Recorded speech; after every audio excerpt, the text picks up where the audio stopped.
Bonjour à tous, je profite de ce petit dimanche estival pour sortir cette FAQ dans laquelle j'ai compilé la plupart des questions que vous m'aviez posées sur Discord, sur l'onglet communauté de la chaîne YouTube ou encore sur Facebook. Ça fait 3 ans que je m'étais pas livré à ce type d'exercice et je me suis dit que compte tenu de la période, ça pourrait être une bonne idée de répondre à certaines de vos interrogations. Donc déjà merci à toutes les personnes qui ont participé, et si vous avez encore des questions, n'hésitez pas à les poser en commentaire, j'y répondrai en temps voulu. Allez, c'est parti. Salut, comment vas-tu? Eh ben bien, je te remercie. Alors oui, il n'y a pas forcément que des questions qui ont du sens. Je préviens tout de suite. Quel a été le plus grand défi que vous avez rencontré en développant l'univers des Royaumes sans Lune depuis votre dernière FAQ? Le plus grand défi que j'ai rencontré en développant l'univers? Le manque de temps, clairement, parce que bien sûr je ne vis pas de mes écrits. Ils m'apportent un petit peu de sous tous les mois, que ce soit grâce aux contributeurs sur Tipeee ou ceux qui achètent mes romans. Mais à côté de ça, j'ai un travail alimentaire et qui fait que ça me prend beaucoup de temps. Et donc j'ai pas tout le temps que je voudrais pour pouvoir développer l'univers des Royaumes sans Lune, que ce soit son lore ou ses histoires. Mais bon, ça c'est la vie, ça fait partie du jeu. Auriez-vous des astuces pour développer un univers fantasy? Où trouvez-vous vos inspirations? Des conseils et astuces pour quelqu'un qui voudrait se lancer dans l'écriture? Alors, il y a deux écoles pour ce qui est de créer des histoires, surtout dans des univers fictifs. Il y a, j'ai envie de dire, l'architecte et le jardinier. C'est vraiment les deux extrêmes d'un même spectre, et souvent la plupart des auteurs se situent un peu entre les deux, rarement à un extrême total plutôt qu'à un autre.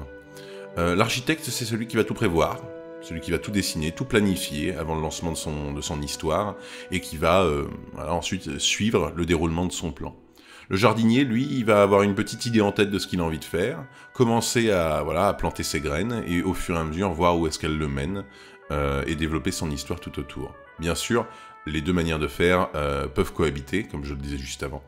Et personnellement, je suis un genre d'architecte, j'ai souvent mon plan bien dessiné au début, et puis qui évolue au fur et à mesure, mais comme la totalité des écrivains. Où trouvez-vous vos inspirations? Partout, absolument partout. Dans les jeux vidéo, dans les films, dans la nature, dans les conversations avec les gens, dans mon travail, absolument partout. Tout est source d'inspiration et on peut glaner des idées où qu'elles soient, sans aucun souci. Des conseils et astuces pour quelqu'un qui voudrait se lancer dans l'écriture. Le plus dur souvent, c'est de terminer une première histoire. Alors moi ce que je conseille en général, mais c'est pas un conseil très original, c'est tout simplement d'écrire une petite histoire en 4, 5, 6, 7 pages, et juste avoir un début, un milieu et une fin, et de se rendre compte qu'en fait on est capable d'écrire ne serait-ce que ça, un début, un milieu et une fin. Une fois qu'on a fait ça, ensuite on peut allonger, on va dire, les histoires qu'on veut écrire. Mais je pense pas que ce soit très utile de débuter par une grande saga de 5 ou 6 tomes. Quelle histoire tu décides de raconter? Est-ce que ça te vient comme ça, ou tu te dis, tiens, j'ai envie de raconter une histoire sur quelqu'un qui vit en barbarie? Vu que chaque histoire à raconter, ça prend énormément de temps, surtout que je suis quelqu'un qui écrit lentement, je me dis quelle histoire mérite le plus d'être racontée. Généralement, c'est celles qui me paraissent les plus intéressantes d'un point de vue humain, d'un point de vue rebondissement, originalité aussi. Celles qui ont le plus de potentiel en tout cas, pour pouvoir tenir mes lecteurs en haleine et leur proposer la meilleure expérience possible lorsqu'ils viendront à découvrir ma création. Est-ce qu'il y a des histoires que tu réserves aux romans, d'autres au JDR, et qui du coup ne seront jamais dans le format inverse? C'est très différent, parce que le JDR a cette nature propre qui fait que d'un scénario à un autre, il est toujours en évolution et il peut toujours se dérouler différemment. Cependant, j'aime bien aller puiser dans mes scénarios de JDR pour ensuite, écrire des histoires avec. Parce que, simplement, on peut les étayer, on peut les approfondir, et en même temps, quand j'écris un scénario de JDR, j'essaie de faire en sorte que ce soit le plus haletant possible et le plus intéressant possible pour mes joueurs. Je fais pas une grosse différence sur la base même des histoires que je réserve aux romans et au scénario de jeu de rôle. Une bonne histoire, c'est une bonne histoire.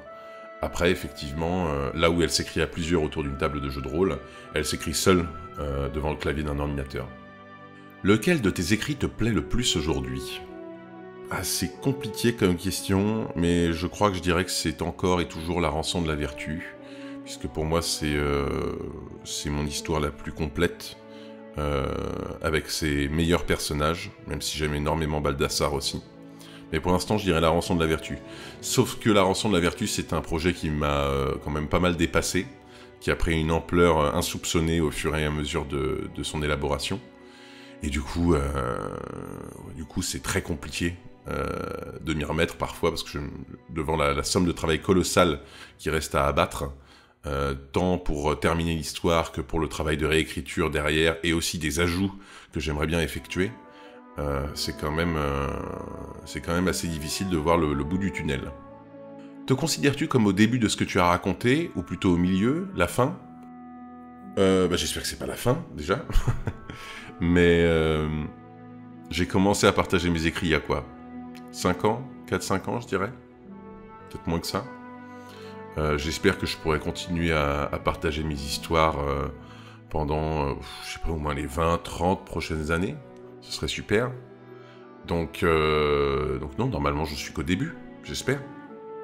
Est-ce que tu continues de collaborer avec Superflame Studio pour poster des histoires sur Tellington ? Si oui, y sont-elles exclusives, donc pas sur YouTube ? Et pourquoi ce choix de poster à la fois sur Tellington et YouTube ? Et comment détermines-tu ce qui est posté où ? Sinon, pourquoi ? Ok, vaste question. Pour ceux qui l'ignorent, j'ai fait une collaboration avec un auteur qui s'appelle Superflame, qui a fondé Superflame Studio, et un site qui s'appelle Tellington, qui est un site d'histoire, voilà, un espèce de Netflix où vous pouvez payer un abonnement mensuel et écouter des histoires sur ce site. La quasi-totalité des histoires viennent du même auteur, donc de Superflame, et ça se déroule dans son propre univers. Et il m'avait demandé, pour étoffer un peu son catalogue, de lui écrire 2 nouvelles, du coup que je lui ai vendues. Donc non, je ne collabore plus avec Superflame, tout simplement qu'une fois mes commandes honorées, il n'a pas fait la demande d'en avoir de supplémentaires. Alors pourquoi j'en ai une bonne idée, je pense, mais ce n'est pas à moi forcément de vous la donner. Tout ça, ce sont ses affaires internes, ses bidouilles internes. Et comment détermines-tu ce qui est posté où ?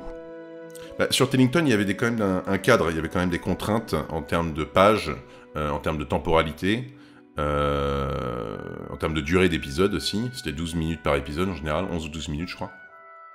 Donc quand on te dit il faut que tu fasses une histoire en 3 fois 12 minutes, forcément faut pas que tu aies un scénario à rallonge, faut que ça puisse aller vite, faut que ce soit efficace, et certaines idées de scénario du coup ne correspondaient pas avec les commandes demandées, tout simplement. Que fais-tu à part écrire des romans ? Est-ce que c'est juste une passion ou tu arrives à en vivre ? Alors comme je le disais tout à l'heure, non, c'est impossible d'en vivre à l'heure actuelle.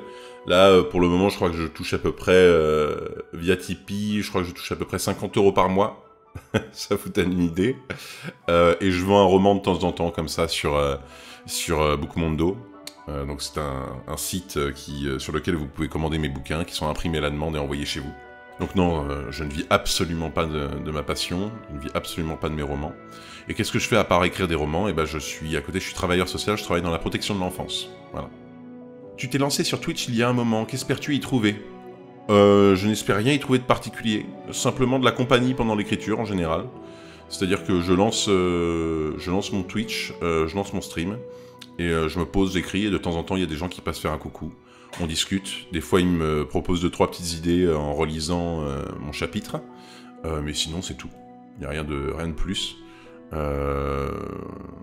Mais c'est juste, histoire de pouvoir discuter un petit peu pendant que je travaille, parce qu'effectivement l'écriture étant quand même un boulot très solitaire, c'est toujours sympa d'avoir de temps en temps quelqu'un qui passe, dire bonjour, et pouvoir discuter de tout, de rien, de fantaisie, mais aussi de tout un tas d'autres trucs, de films, de tout un tas de conneries, mais ça me fait une petite pause, et c'est très agréable.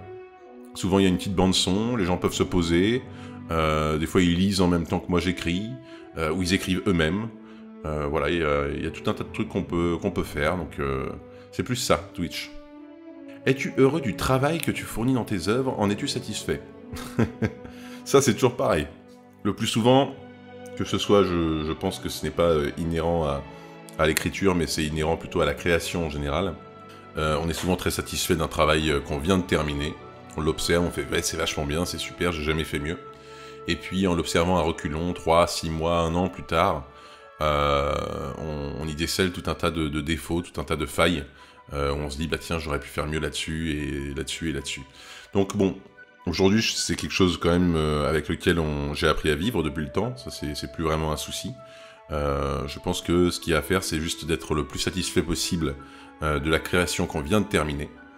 Et une fois qu'elle est terminée, c'est tout. Il faut se rendre à l'évidence. Elle ne nous appartient plus, et elle part comme ça, vivre sa propre vie.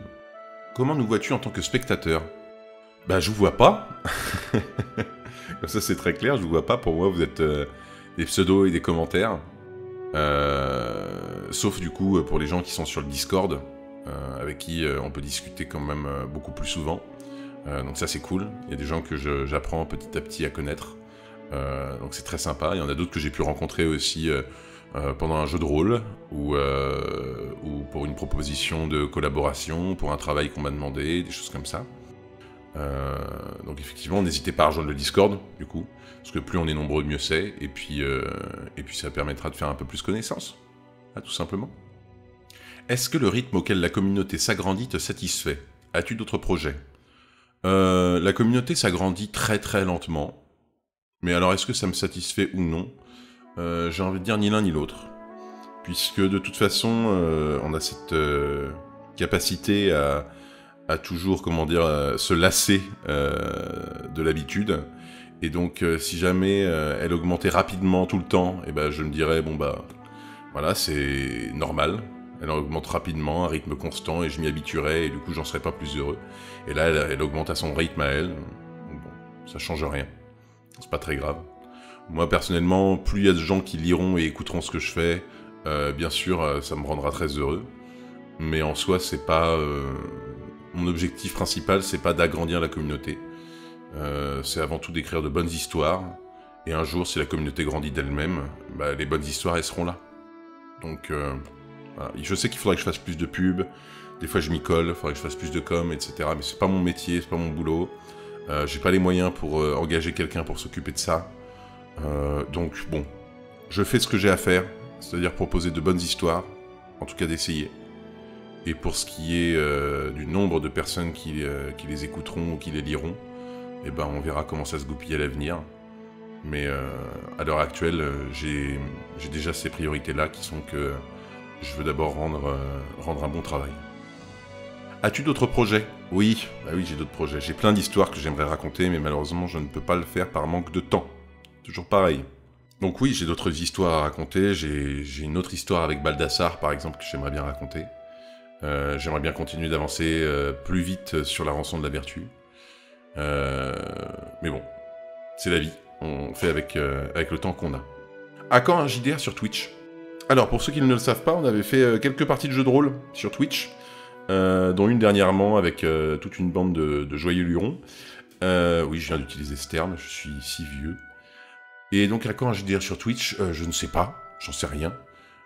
Sincèrement, je pense que déjà il y aura des nouvelles places de JDR à gagner lorsque je referai une campagne de financement pour le prochain bouquin, qui sera soit la rançon de la vertu, soit le serment du pan. Il y a plus de chances que ce soit le serment du pan parce qu'il sera fini plus vite, normalement, que la rançon de la vertu. Mais bon, on verra à ce moment-là, si jamais les gens qui sont contributeurs sur la cagnotte et veulent faire un jeu de rôle, et en plus de ça souhaitent le faire en stream sur Twitch en même temps, on pourra faire ça comme ça, sans problème. Chaud pour un projet type fiction radiophonique, interartiste, ou pas l'envie ou pas le temps. Alors j'ai toujours envie de collaborer avec d'autres personnes, c'est toujours sympa. Sauf que c'est toujours pareil, c'est le manque de temps qui pêche. Mais bien sûr que je suis chaud pour un projet type fiction radiophonique, interartiste, etc. Je trouve ça génial comme idée, de se regrouper entre créateurs, de discuter de ce qu'on fait, d'essayer de ramener des gens pour voir ce qu'on fait aussi, ou écouter ce qu'on fait, c'est toujours super cool. Donc bien sûr que je serai chaud, tout à fait. Tu dors des fois? Oui, le mardi. C'est quoi tes lectures du moment? Tes conseils, tes immanquables? En ce moment, je suis en train de pallier à mon inculture en terminant de lire la saga du Sorceleur, donc je suis au tome 5 là. Mes conseils, mes immanquables, 2 livres qu'il faudrait que vous ayez lus absolument, qui sont très connus mais en même temps qui sont géniaux. Le premier, c'est mon préféré de tous les temps, c'est Gagner la guerre. Et le second, ce serait La Horde du Contrevent. Donc ce sont 2 œuvres françaises qui sont absolument magistrales.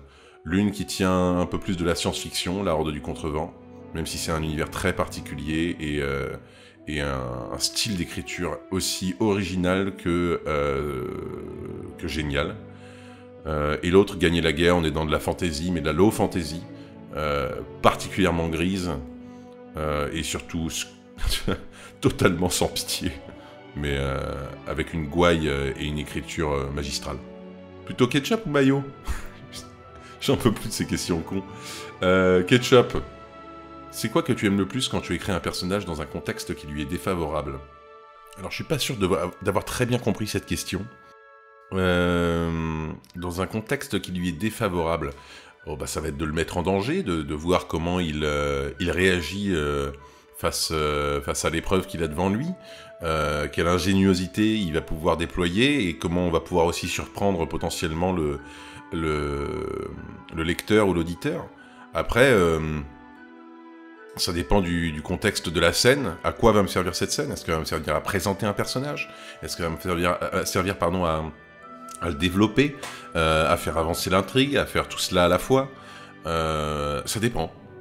Une scène, elle doit avoir un but, et elle peut avoir des buts secondaires, même tertiaires, en filigrane, comme ça. Donc tout dépend. La moustache, c'est voulu. Alors pour ceux qui m'ont jamais vu, j'ai une moustache assez imposante. Et non, ce n'est pas voulu, elle pousse tout seul. Et je ne peux rien faire contre elle. Voilà, elle a sa volonté propre. Hello, que penses-tu de faire lire ton œuvre à des chaînes de livres audio qualitatives, spécialisées? Je sais pas trop comment je dois la prendre, cette question. Ma chaîne, c'est pas une chaîne de livres audio qualitatives et spécialisées? Non, je me doute que c'est pas dit sur cette intention-là. J'y ai jamais pensé, et de toute façon, si jamais j'avais la possibilité de faire lire mon œuvre par des comédiens professionnels, sans doute le ferais-je faire, mais ça coûte une fortune. En attendant, je préfère le faire moi-même, parce que généralement on est jamais mieux satisfait que par soi-même. Sauf si demain il y a Féodor Atkin, qui est pour ceux qui ne connaissent pas, qui est un comédien de doublage avec une voix absolument incroyable, qui me propose de lire Le Serment du Pan ou La Rançon de la Vertu. Je dirais oui. Mais en attendant, autant le faire soi-même. La dark fantasy, ok. Le thriller, ok aussi. La balade médiévale, ça marche bien. Y a-t-il un truc que tu ne sais pas faire? Oui, faire ma vie d'ange. Du coup, je vends des livres pour payer un mec pour le faire. T'es plutôt quel type de film d'horreur? C'est une bonne question. Je suis pas trop film d'horreur de base, même s'il y en a certains que j'adore. En tout cas, pour te donner mon film d'horreur préféré, je dirais que c'est The Thing, de John Carpenter. Qui est un film que je trouve absolument génial, avec cette ambiance un peu à la Lovecraft, même carrément à la Lovecraft, et ces effets spéciaux qui ont quasiment pas vieilli, et ce monstre polymorphe, qui est absolument terrifiant quand on y pense, parce que c'est une saloperie totalement inarrêtable, hormis avec le froid, mais... Et encore... Non, The Thing est pour moi un chef-d'œuvre et l'un des meilleurs films d'horreur qui soit. T'as déjà pensé à utiliser ta voix pour des balades méditatives? Je sais pas ce que c'est. Je sais pas du tout ce que c'est des balades méditatives. Mais écoute, je sais plus qui a posé cette question, mais ou alors d'autres personnes, vous m'expliquerez en commentaire. Je sais pas ce que c'est, mais ça m'étonnerait que ça m'intéresse. parce que j'ai autre chose à faire, tout simplement. Le prochain chapitre, c'est le serment ou la rançon de la vertu? Ah ah! Eh bien, pour tous ceux qui sont arrivés jusqu'ici, je vais vous le dire, c'est la rançon de la vertu qui arrive, je pense, courant septembre. Donc voilà, la rançon de la vertu, la suite des aventures d'Olgierd Vazrak et d'Elias Choiseul, mi-septembre, à tous les coups. Voilà, on a terminé. Pour tous ceux qui le souhaitent, vous pouvez nous rejoindre sur le Discord. Je vais laisser un lien épinglé en commentaire, là, juste sous cette vidéo. Ainsi que un accès vers le Tipeee, pour ceux qui voudraient me soutenir et m'aider à arrondir mes fins de mois, du coup en récompense du travail que je vous offre. Et enfin, donc un lien vers Bookmondo aussi, si jamais vous avez envie de vous offrir, que ce soit le Porte-Rune ou le Pan, la Veuve et l'Orphelin. Si vous souhaitez des versions dédicacées, vous pouvez m'envoyer un message directement à l'adresse lesroyaumesanslune@outlook.fr. Et je crois qu'on a tout dit, normalement c'est bon. Donc je vous souhaite une très bonne journée, une très belle vie, je vous fais plein de bisous, et puis je vous dis à bientôt dans les Royaumes sans Lune. Au revoir.